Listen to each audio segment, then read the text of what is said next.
should we go? Marjorie Taylor Greene asked me to kick off the America First rally tour. The Villages, I said. Thank you all so much. I cannot tell you how much this means to me to have you here supporting Marjorie and I. I'm a marked man in Congress. I'm a canceled man in some corners of the internet. I might be a wanted man by the deep state, but I am a Florida man, and it is good to be home.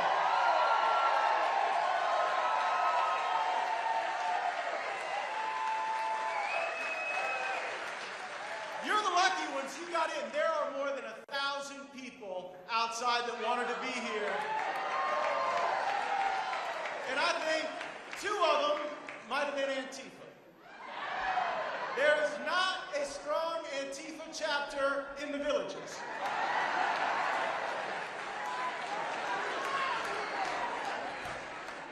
I don't think any of the people on the Republican side running for president in 2024 could draw a crowd this big if their name wasn't Donald Trump.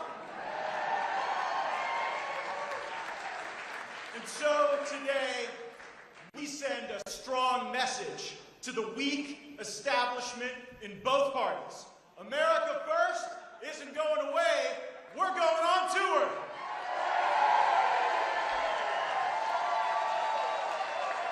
Here in Florida and across this great country, we love America so much, and we will not wave the flag of surrender in the face of the Democrats, the socialists, the deep state, or the establishment. America is too precious, we love her too much, and we will never stop fighting for her.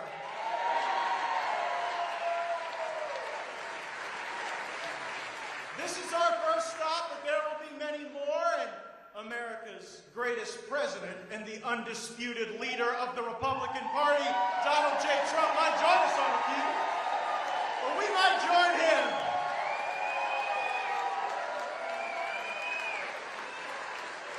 We have never abandoned Trump, and he has never abandoned America. He is still fighting for us. He will continue to fight for us, and we're going to have his back when he does.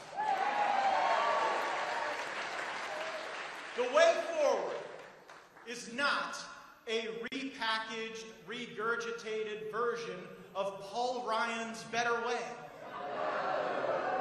And it's certainly not the Green New Deal and the socialist way. Our way, America First, will rule the day. Isn't it obvious? It's our ideas, it's our patriotism and positive populism that fills the rallies from the prairies of Wyoming to the villages of Florida.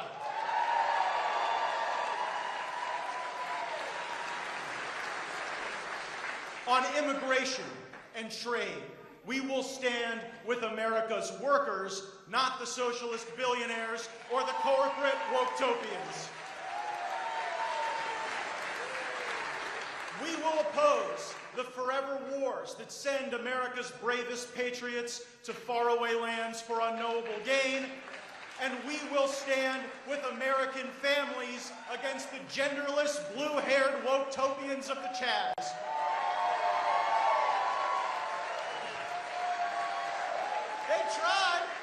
They tried to make part of Seattle an autonomous zone. Then they took over the Democratic Party, and they actually made the Democratic Party their autonomous zone. We will make sure that America is an autonomous zone for freedom and liberty and success and prosperity, and we will not apologize for it 1 minute.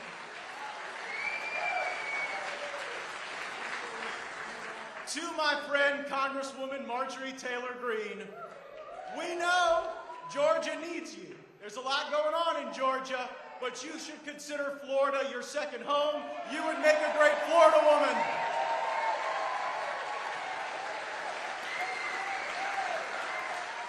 You know why they go after Marjorie the way they do. She is an unbossed Congresswoman. Unbossed, unbought, unbowed. That is the mantra of America First. We will not cave. We will not cave to the foreign interests abroad or the special interests here at home. We will put our people first, and we will not make exception for that. And so, if you believe that America is a wonderful country, not an intractably racist country, if you believe that MAGA is patriotic, not deplorable, if you stand for the flag and kneel in prayer, if you want to build America up and not tear her down, then welcome, my fellow patriots. This is the movement for you. You belong with us to help our country to be prosperous and patriotic and unafraid.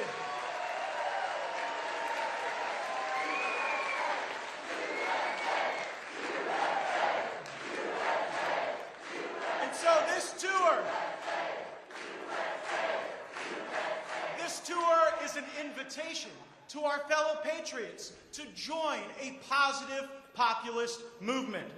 And we need our fellow patriots to join us because it is no longer just the red team against the blue team in politics.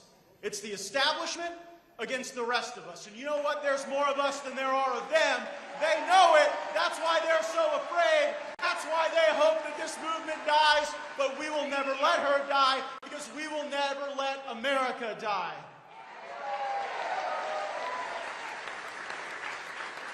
From the deep state in government to the deep fakes in media, they try to defame, deplatform, and destroy that which they cannot control. And they could not control Trump, and they could not control me, and they certainly can't control Congresswoman Marjorie Taylor Greene.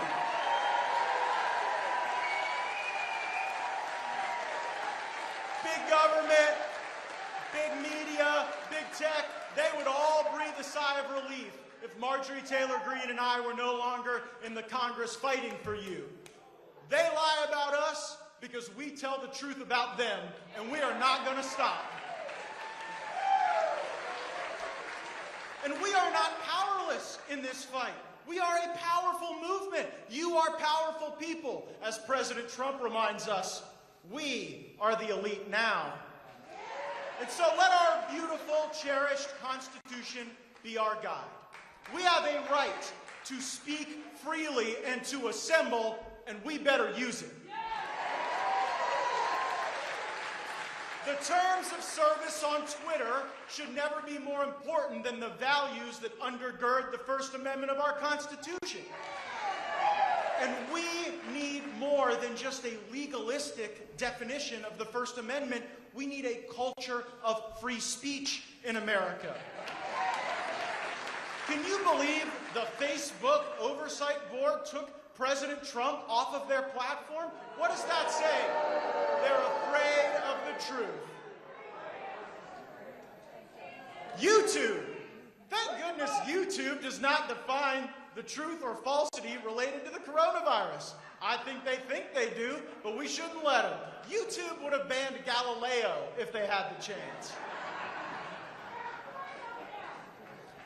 But the internet hall monitors out in Silicon Valley, they can't cancel this rally or this movement or this tour or this congressman.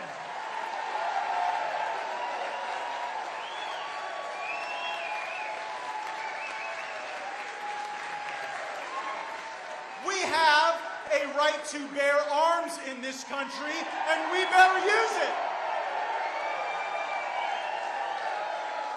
The Second Amendment is not about hunting. It is not about sports shooting. The Second Amendment is about maintaining within the citizenry the ability to maintain an armed rebellion against a tyrannical government if necessary. And you know what? People may not like that. That might not be politically correct, but that is the truth. And oftentimes the truth is politically incorrect. We have a right to be free of unreasonable search and seizure, and we better protect it. For anyone who thinks that the deep state doesn't exist, if you have any of those friends that say, oh, if you think the deep state exists, you're a conspiracy theorist. Just look at what we've seen. An FBI lawyer changed evidence before a secret court to have the opportunity to surveil someone that they thought was close to President Trump so that they could exact their politics through the FBI. Former FBI disgraced Director Jim Comey admitted under Congress that he leaked information for the purpose of getting a political investigation going. The former Director of National Intelligence, James Clapper, came before Congress and said, there is not mass collection of American data for surveillance. Turns out there was mass collection of American data for surveillance. Look at what they did to General Michael Flynn, a patriot for our country. Michael Flynn was going to reorganize the intelligence community and say that we had to stop just focusing on Russia and we needed to rise to the challenge to confront China, and they prosecuted him for it. The deep state is real. It is in places you wouldn't even think. The deep state is even at the post office. The United States Postal Service has an internet covert operations program. The post office. You know what? Deliver my mail on time and on budget before you spy on the social media proclivities and activities of our fellow Americans. I am proud to tell you that Marjorie Taylor Greene and I have introduced legislation to abolish the deep state internet covert operations program at the post office.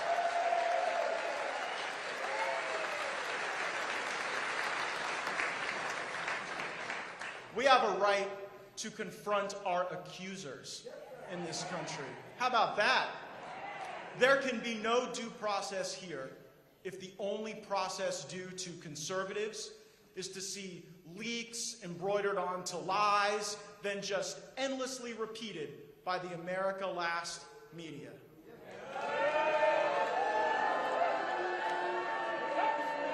I hope you guys show the 1,000 people outside that wanted to be in here to hear this message. But there are sometimes exceptional journalists who turn the cameras onto the liars. And in that vein, let me say, thank God for Project Veritas.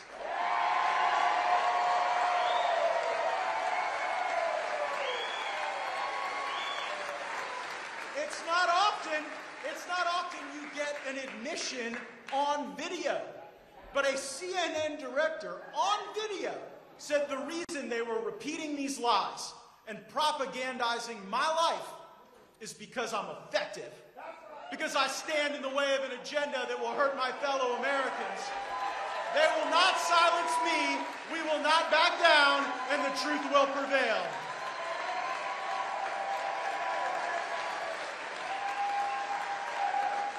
CNN is just the worst. I already know, so today is my birthday. And I already know how CNN's going to report it. Matt Gaetz has wild parties surrounded by beautiful women in the villages. So just get ready for it.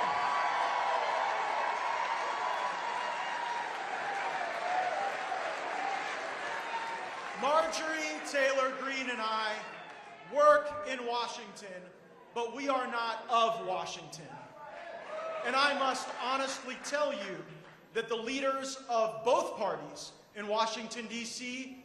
don't work for America First. They work for permanent Washington.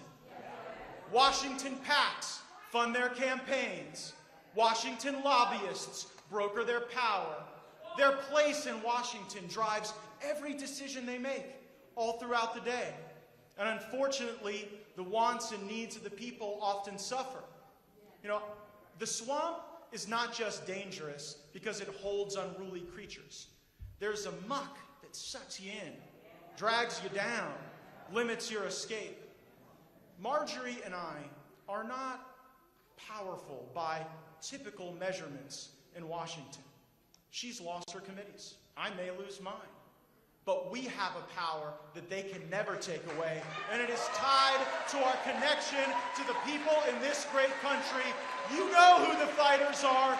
You can distinguish the phonies and the fakes from the real deal. And President Trump gave us the opportunity to see who is fighting for us clearly and decisively. America First means actually leaving Washington and going out into America.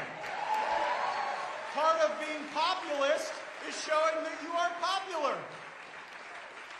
Maybe our leadership should give that a try. If Liz Cheney could even find Wyoming on a map and went there, she would find a lot of very angry cowboys who are not happy with the fact that she's sort of for every war. War in Syria, for it. War against Trump and his supporters, for it. War against the Republican conference, war against her own voters. Well, it appears that enough of my colleagues on the Republican side have seen things our way, the way that we kind of laid out 3-4 months ago. And it appears that Liz Cheney may no longer be the chair of the Republican conference. This might be the first war she's ever sought to end.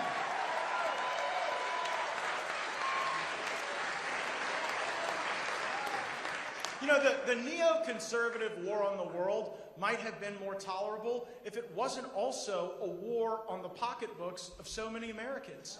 Like, during the Obama, Bush, Cheney eras of interventionism, our gas prices were just through the roof. And during the Trump era of peace and prosperity and recognition for Israel and not starting new wars, actually, gas got a lot less expensive. So now, with a peace dividend, we have fewer of our bravest, most patriotic Americans coming home without arms and legs, and gas doesn't cost an arm and a leg in the Trump era. But you see now it's going up because of the bad decisions made by Joe Biden. We must put our citizens first.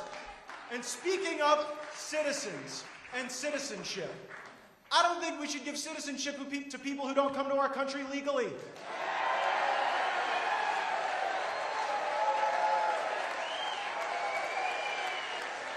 Americans are dreamers too.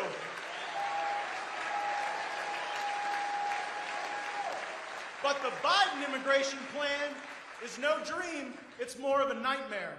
And there's this political coalition on immigration that team up to screw over the American people. So on the left, it's all about political power. That's the whole reason they are for limitless legal, illegal immigration, whatever they got to do to get people across the border. There are folks who were remaining in Mexico for their asylum claims to be resolved. Keep in mind, less than 1% of these people actually have valid asylum claims. But they were staying in Mexico, and now Biden is getting them in Mexico and distributing them in the United States as if they're going to show up for some asylum hearing. Do not let the Republican Party regress on this issue. Donald Trump showed clearly that we are not the party of amnesty. And so why do Democrats need this? It's a political refill. When you look at the major cities controlled by Democrats, San Francisco, LA, Chicago, New York, Detroit, they're in ruin. And so what they have to do is they have to have a political refill of a new population because they have failed the voters who have trusted them the most, oftentimes for generations. Now, I guess you need new blood when the old blood is toxified with pollutants, spilling in the streets in violence, and pulsing with addiction. And on the right, we've got establishment Republicans who are just all too willing to be shills for big corporations. And we got too many big corporations that are just fine with illegal immigration.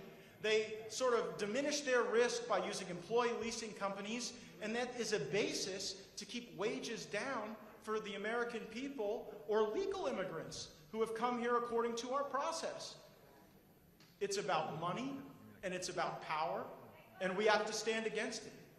But if we want our politics and our policies to get better, if we want our trade deals to get better, if we want our money to be sounder, if we want our borders to have integrity, then our elections must have integrity.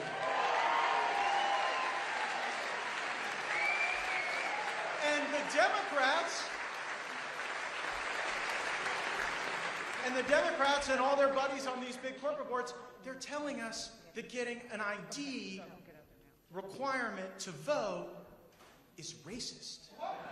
Now keep in mind, the very people who are telling you that getting an ID to vote would be racist want to require vaccine passports.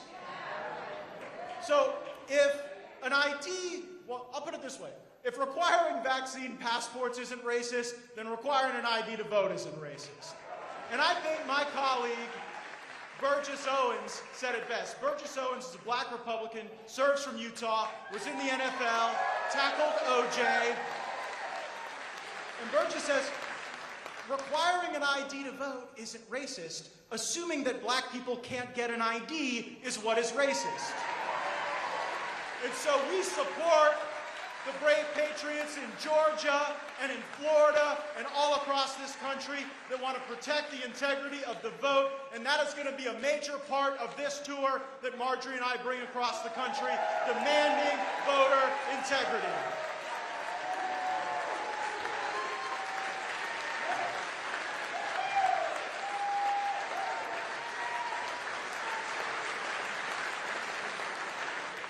I do not diminish the challenge that is ahead. Democrats control some very powerful institutions. They control the presidency, the House, the Senate, and they're using that power to try to demoralize and at times even target their political enemies. But in America, patriotism always shines through when we demonstrate toughness and grit. In 1772, Sam Adams sent James Warren around the communities of Plymouth, and the goal was to try to excite the notion of independence in people and to get them engaged and thoughtful and proactive regarding the notion of a new great American nation. The patriotic spirit was always coming and going, and there were times it was more going than coming. And Warren reported back to Adams, all are dead, and we cannot raise the dead without a miracle. Speaking of the patriots and those that we needed to maintain a revolution. And Adams replied, never despair. Let that be the motto of you and me. All are not dead, and where there is but a spark of patriotism, we will rekindle it. My friends, that spark is a raging inferno here in Florida and across the great MAGA nation. This is not a movement for the timid or the tired. This is a movement about winning. Winning so much that we get tired of it. After all, isn't that what we were promised? God bless you. Thank you. Thanks for having my back. Thanks for fighting with us. Let's go get them.